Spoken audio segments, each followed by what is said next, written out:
Welcome back to Maximum Production, a Holstein Friesian New Zealand podcast about everything to do with cows. I'm Amelia, and today I'm talking to Lachlan Fry, the 2025 NZ DairyEvent Holstein Friesian judge. So, for those that don't know, DairyEvent is the largest show in New Zealand, and Lachlan has been invited over from Australia, Western Australia, to judge this 3-day event for 2025. Welcome, Lachlan. Thanks, Amelia. Yeah, pleasure to be a part of your podcast.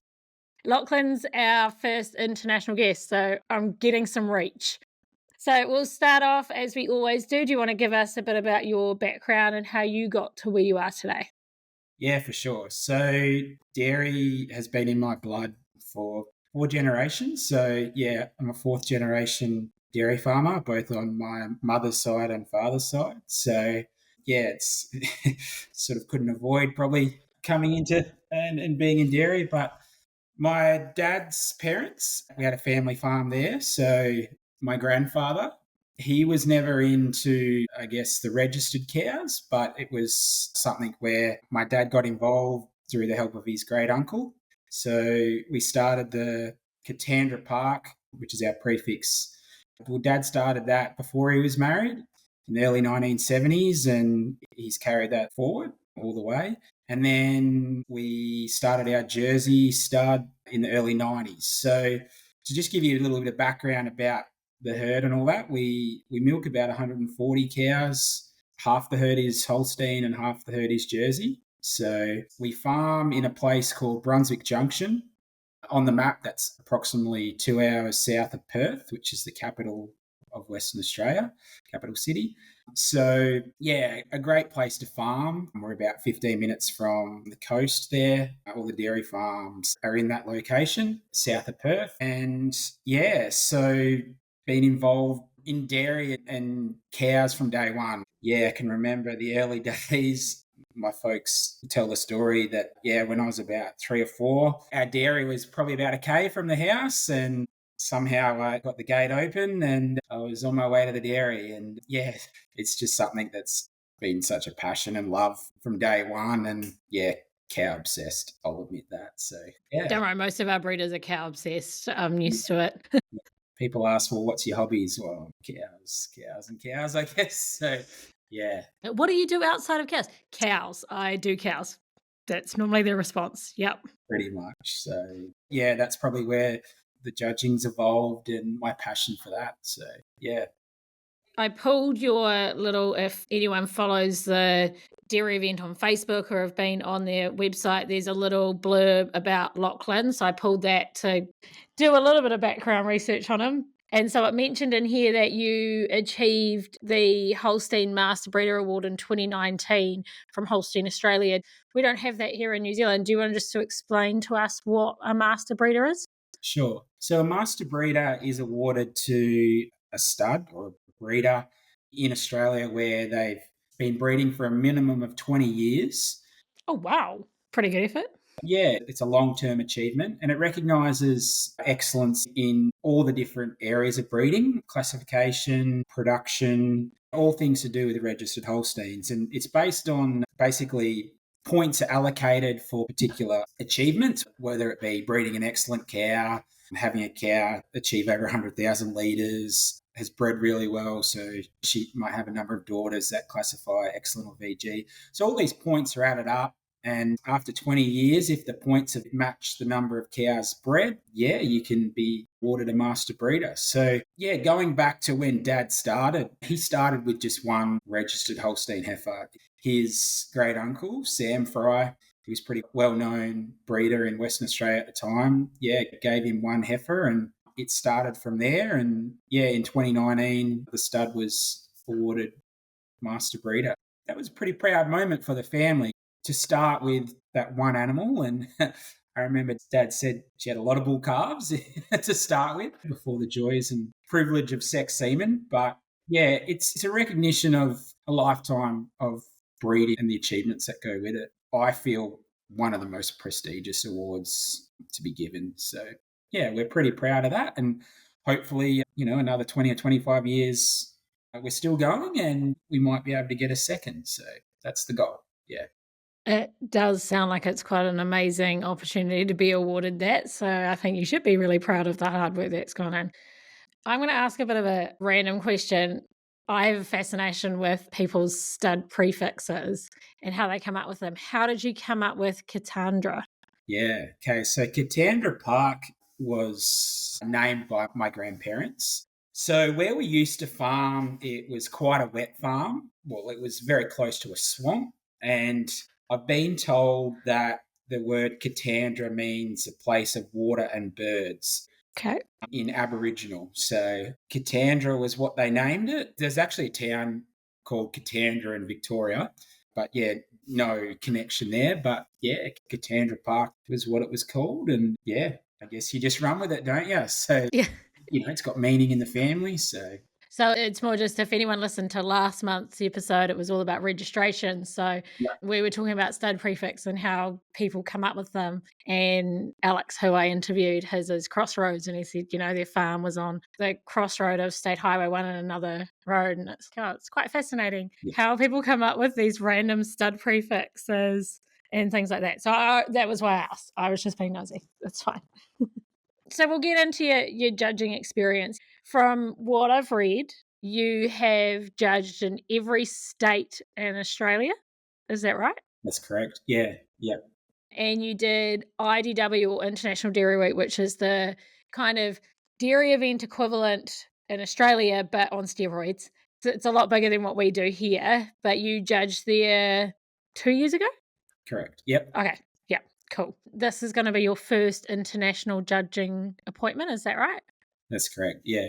So, how does it feel to be heading over the ditch to New Zealand to judge our NZ Dairy event? Just a huge honour and privilege. And yeah, I just want to shout out to New Zealand Dairy Event to say thank you for the invitation. I'm really looking forward to it. It actually clashes with International Dairy Week this year. It does, yes, sadly. But yeah, I accepted the invitation before I knew that. And like, I was always coming to get an opportunity like that is amazing. And yeah, it's my first international gig. And just again, so honored to be asked. And I'm really looking forward to, sorting through the show and meeting breeders and exhibitors and spending a little bit of time in New Zealand. And yeah, I'm sure it'll be a great week. Yeah, looking from afar, it might not be as large a show in terms of numbers as International Dairy Week, but I think on the international stage, it's certainly check out to see the results and to see those top cows and who wins and etc. So yeah, really looking forward to it. Yes, I think showing in New Zealand has definitely decreased since we had the M. bovis breakout in 2017. And so it has taken us a while to get our numbers back up in the show rings. And Dairy Event took a hiatus for 2 years during that period. They were really lucky we could still run it during COVID. We just had no visitors, so it was only the exhibitors that were allowed in there and then sponsors. I was lucky enough to still be able to go down as the Holstein Friesian rep to take photos and everything for us, which was lucky for me. I love going to Dairy Event. Sadly, because all the other shows in New Zealand take place during our classification season, I can't attend them. I do love attending Dairy Event. Secretly, it's like the highlight of my year because I get to catch up with those guys and get to see the show animals. Our numbers might not be huge, like it might not be, 30 cows in a ring. You might only have 10 or 5, depending on what the class is, but I still reckon we've got good standout cows here. The animals that placed in those top 3 places last year, I think, would still place highly whether they were in New Zealand or anywhere else in the world. We do have a good standing of stock in New Zealand. So I think it'll be a great opportunity to see what we're doing here and how it compares to what you've seen over in Australia. Oh, absolutely. Yeah. Like those top cows would definitely be competitive in International Dairy Week and, most places around the world. So sometimes it's not always about the quantity. It's the quality. So yeah, I've got no doubt I'll find some incredible cows. Yeah. Just really looking forward to it. Yeah, I know that the cow that won last year, she was the supreme champion. It was actually a Holstein. It was Tahora Mogul Paris, owned by the Fullerton family. I love that cow. She's a standout animal. And you see her walk in a ring and she catches your eye. And I think you could put her in a ring with anything else. She would still catch your eye. The same as the Ayrshire cow that won. the Ayrshire class, it was the same thing. You watch that cow walk, and I know that Dean really struggled to do anything with her because every time he wanted her to do something, she's so big that she threw him the other way. We all know Ayrshires can be stubborn. But, every single class that you go into in New Zealand, I think we have worked hard to breed up nice cows that people are wanting to show off. So it is good that showing is starting to come back in New Zealand and people are starting to get their animals back out there again. So hopefully we can, have some great animals up for presentation for you. Yes. Yeah. And I think the coverage of the show has been outstanding. Like you can be in Australia and jump online and see the coverage and feel like you're there. And I think that's the great thing about post COVID is we're so spoilt now with all the online content that the exposure to the world and the reach, it's just incredible. So, and definitely noticed that with New Zealand DairyEvent, and I want to commend the people behind the scenes bringing that show to the world. Yeah, that's great. Yeah, as you said, it's normally IDW happens the week before DairyEvent. And so in our office, we have a big 60-inch TV screen for when we do online meetings, and we quite often put IDW on the screen. And I'll sit in the boardroom and work for the afternoon so I can watch the IDW on the screen, so I can watch the reds and the blacks. And secretly, my brown Swiss has to be watched. So mine don't make it in a ring, so I've got to watch it somewhere.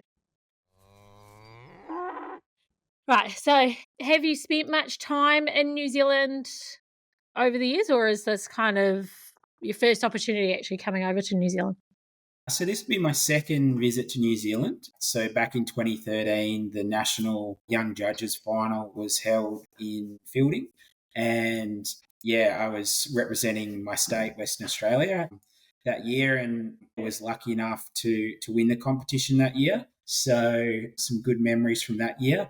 But no, I haven't been back since. So I'm just really looking forward to seeing the cows and meeting more people and just seeing the industry in general. So, yeah. Hopefully, being able to see a different part of New Zealand other than Fielding. Correct. Yeah, for sure. Yeah. Yeah, the plan will be to have a few days after to tour around a bit, which I'm looking forward to. So, no, it's going to be a great trip. Hopefully, we're not too dry. Hopefully, it's looking pretty good. So, yeah. But whatever it is. So that's farming, and it can't look $1,000,000 every day of the year. So I suppose what we call dry is possibly nothing compared to what you see over in Australia. So, what we call a drought, we're not going to have fires or anything like that, unlike you guys when you had a drought. well, we had 2 days at 38 degrees yesterday and the day before. So yeah. Whereas we're cooking in 21. Oh, awesome. Yeah, I can handle that. And you are going to Fielding. Fielding's not hot. Yeah, You'll be happy in Fielding. It'll be a nice cool temperature for you for a week. awesome. Yeah, yeah. A little different to Dairy Week, but 35 degrees plus. Yeah. The barn does get hot, but nothing. Unfortunately, I've never made it over to IDW yet. I'd love to be there, but I just see everyone sweating and the fans going left, right, and centre. Whereas in Manfield Park, where DairyEvent's held, there's fans on the cows, but it's not the rest of it's all. It might get up to 25 degrees, but you're not feeling the 38, 35-degree heat. So we're quite lucky over here that we don't get that hot. Yeah. So how long have you been judging for? Yeah, that's a good question. For quite some time now. So, I'll take you back a little bit how I sort of got started judging in the first place. I guess in our region in Western Australia, we don't have a lot of shows. Obviously, there's not as many registered cattle in our area. Well, just there's not as many dairy farms in general. There's only about, in terms of dairy farmers in Australia, only about 5% are actually in Western Australia. So, we're small compared to your states like Victoria and New South Wales, etc. So, like most young people in the registered industry, I had the opportunity and privilege to attend a number of youth camps, both locally and then over in Victoria. And I guess it sort of just evolved from there. I remember doing, I've always loved the cows and always picking bulls, and I'd take days off school to help with classification and things like that. Probably dad needed me as well to help sort through them, but yeah, started just in those junior judging comps. And I remember at the start, it was terrifying. And I'm heavily involved with our local youth camp here. And you see some of these young kids start off and you think, well, I've been in their shoes. I know what it feels like. But I think I just started that, and you'd get a little country show, and then you'd get another show, and then you might judge a youth show. And so sort of, and I take you back to 2015, I got the opportunity to be the associate judge at the Victorian Winter Fair. And probably that was a real game changer for me. It's one thing to be a spectator outside the ring looking at the cows, but to be in the ring up against these cows. And this is not just a country show, this is one of the premier shows in the country. You just get such a different perspective of the cows. And yeah, from that point on, I just got another one. And I think I always said yes, and I've been so fortunate. My family have supported me and backed me. And to travel from Western Australia over to the east, there's minimum 3 days, a day of travel over, judge the show, travel back. So I've been really fortunate in that perspective. But it just evolved, and I really enjoy it. I love looking at good cows, and then that comes with great people. Our industry, we're so fortunate to be in the industry that we are, the like-minded people. Yeah, we all might have a little different opinion on what kind of cow we like, but we're all doing it for the same reasons. It's the cow at the end of the day. So to get back to answering your question, probably 15 years now. I reckon I started my first couple of country shows was, when I was about 16 or 17. And that's where I really commend shows like the Victorian Winter Fair and here in Australia, but also I see now at the New Zealand DairyEvent, these associate roles are now coming up. And Yeah. that is just awesome, because it wasn't something that was really done much beforehand. But now we're seeing associates get those opportunities, and they're now doing what I've done. They're now judging those bigger shows and getting that confidence in themselves. And then one show leads into another. And that's what we need. We need young people coming through. So yeah, and then obviously had the opportunity to judge at International Dairy Week in 2023. Very fortunate and privileged to be able to get the invitation to judge at the Victorian Winter Fair back in July. So after being associate judge in 2015 and then the lead judge in 2024, sort of did full circle. Yeah, it's moving up in the levels. If I could give any advice to any young people that might be listening, is just keep at it. It takes time, keep practicing. If you are picking those right cows, people might have a little difference here and there. Oh, I would have put her first. I would have put her, the third place would have been in second. But if you can give your reasons and give credible reasons, I think that's where you gain the credibility at the end of the day. So yeah, for me, it's been great. I've traveled all around Australia, went to areas that you probably would never go to if it wasn't for these opportunities, and I just really enjoyed it. And look where it's led me to. Coming to New Zealand. Come to New Zealand. And who knows where it could lead after that. So we still have a lot of little shows around New Zealand as well, but a lot of our little shows are starting to dissipate, which is really disappointing. But I think what you said before was I always said yes. That's what people, especially like young ones in New Zealand that want these opportunities to move up from like associate into senior and feel like you're going to get the opportunity to judge at some of our bigger shows like Waikato or Canterbury or those kind of things. You need to say yes to those associate roles, and you need to say yes to maybe judging a CMEX on farm competition or a local progeny competition, because that's the way that you get started. No one starts at the top tier. You've got to work your way up.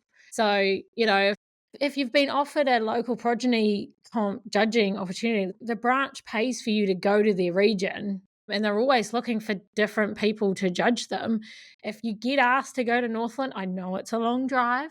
Like it's a 5.5 hour drive from Hamilton to Northland. So it's a long drive, and it is pretty much 3 days you being away, because you're driving up, you're doing your show, and then either driving back that night or the following day.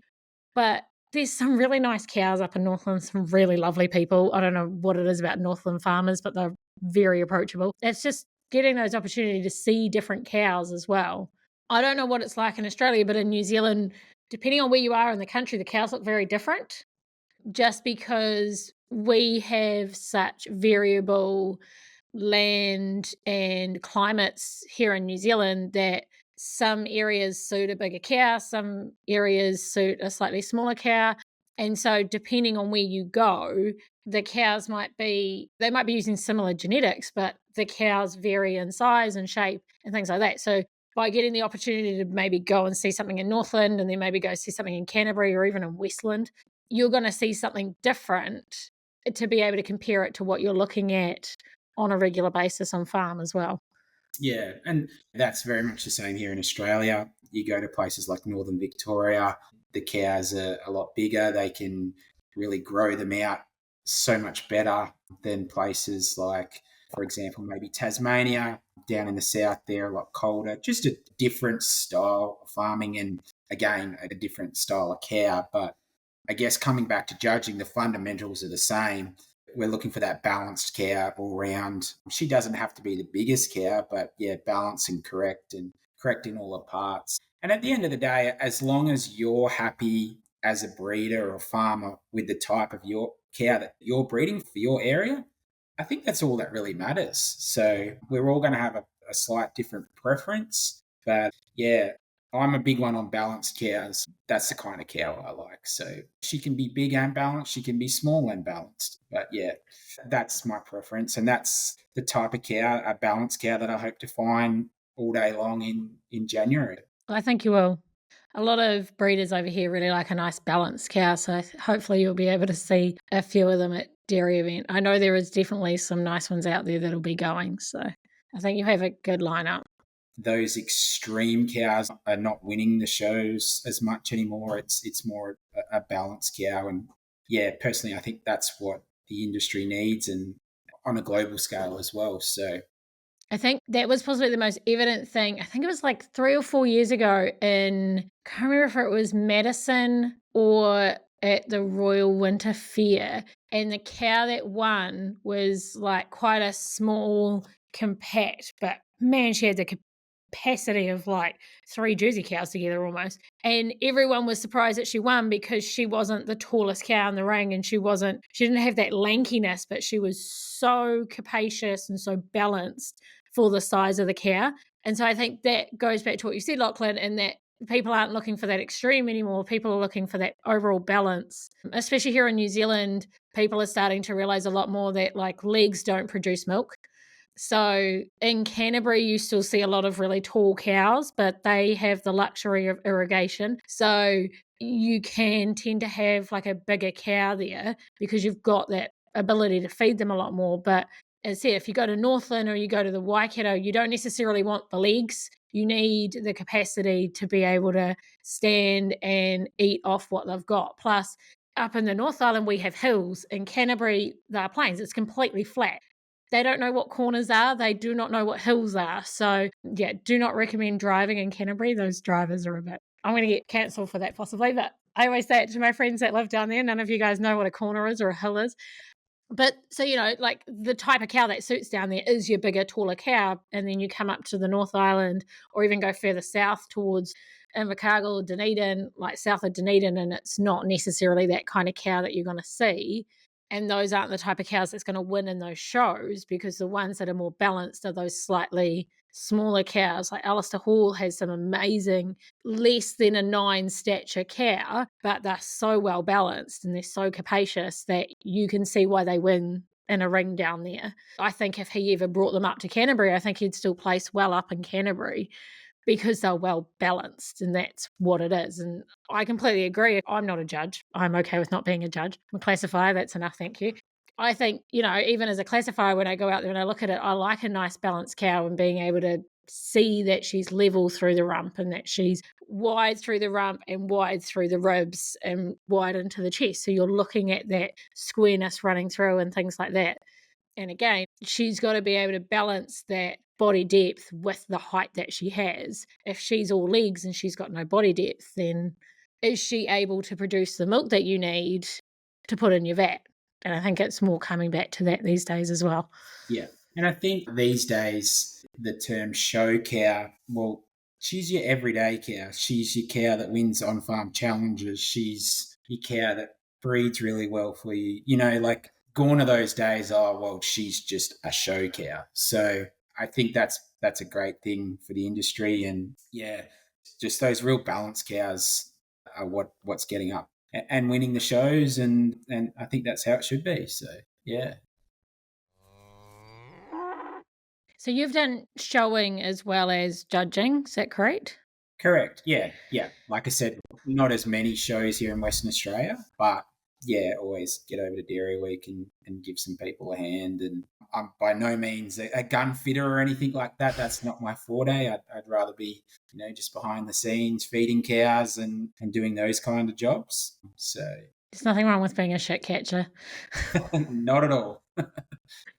So, how important do you think it is to have a bit of experience in the judging ring for being able to pick a good show cow, or the other way around? Like being able to pick a good show cow makes you a better judge, or like how do you think those fit together?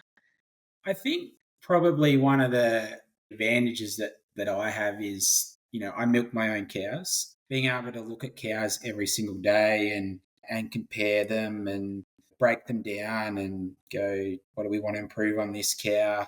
What are her good and bad traits? I guess that's probably really helped me with judging. And I encourage any young person to just go out and walk through the cows and just continue to get your eye in. Firstly, know what a good cow needs to be. And that's where things like classification and judging schools and stuff like that really help. But then once you've got that eye in, and it takes time, it doesn't just happen overnight. It really does help you sort through them in the end. And yeah, that's really helped me, just having that privilege of seeing cows every day. So Yeah, we're finding that a lot of the young ones that are coming along to our judging schools, the reason why they're coming is they want to be able to have a better idea on how to pick a cow in their herd. So really learning how to, and I guess this is another benefit of judging schools, is that you don't necessarily have to go to them to become a judge. It is a good just learning tool. yeah, no, that's right.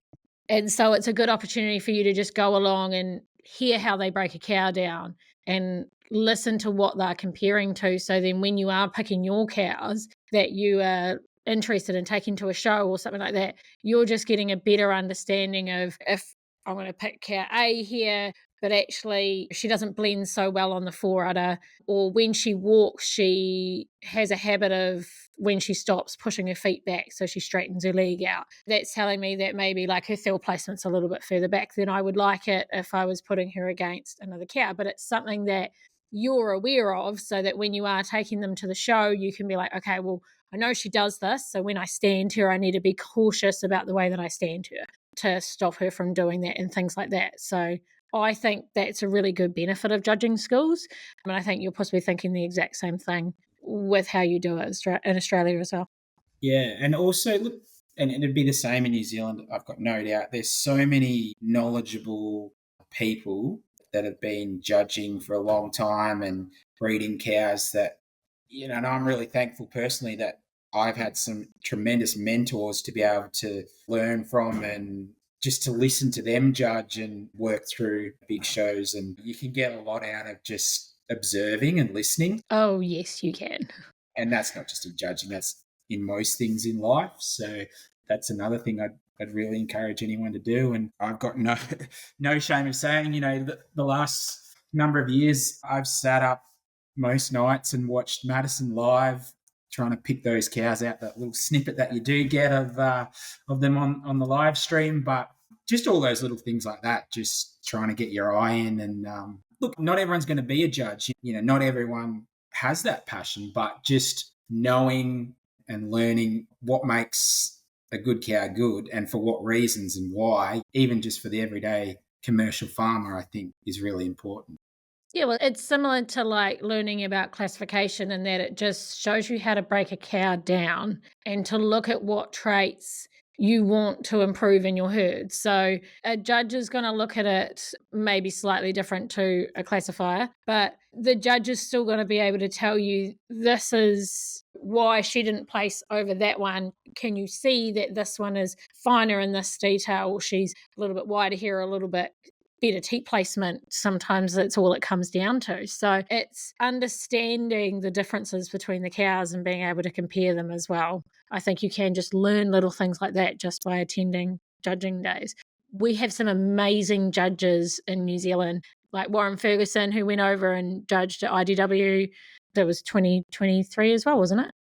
It was, yep, the same. Yeah, so he did the Holsteins that year. Him and his son Corey are both amazing judges. Peter Sheriff from Canterbury, he's a great judge. There's a lot of people out there that are happy to explain to you what they're looking at or break it down for you. If you're watching a class at DairyEvent and Lachlan might place them in a different way to how you see it, if someone like Warren or Peter or Selwyn Donald or something like that is standing there, it's a great opportunity to ask them, do you know why he might have placed them that way? And before we hear your reasons, or even just listening to the reasons.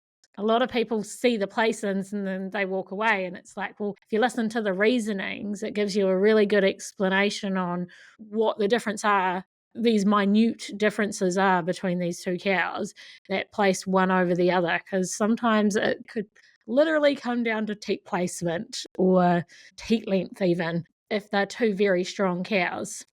Yeah, for sure. Coming through the ranks as a junior, doing those junior judging competitions, I don't actually think there's enough emphasis on your reasons and why you've placed them how you have. There's so much emphasis on getting it the same as the overjudge. But like I said before, we might have a little bit of a difference of opinion, but as long as you can justify that and give credible reasons, well, who's to say you're wrong, So that's one thing that always frustrated me when I was younger going through. You go, like you just didn't quite agree with what he said, but didn't get the opportunity to speak. And yeah, but hopefully that can be changed one day. But I'm pretty sure that's how the system still runs. So, and I think, as we said before, like getting that opportunity as an associate judge, when you're in the ring with your senior judge, ask them questions.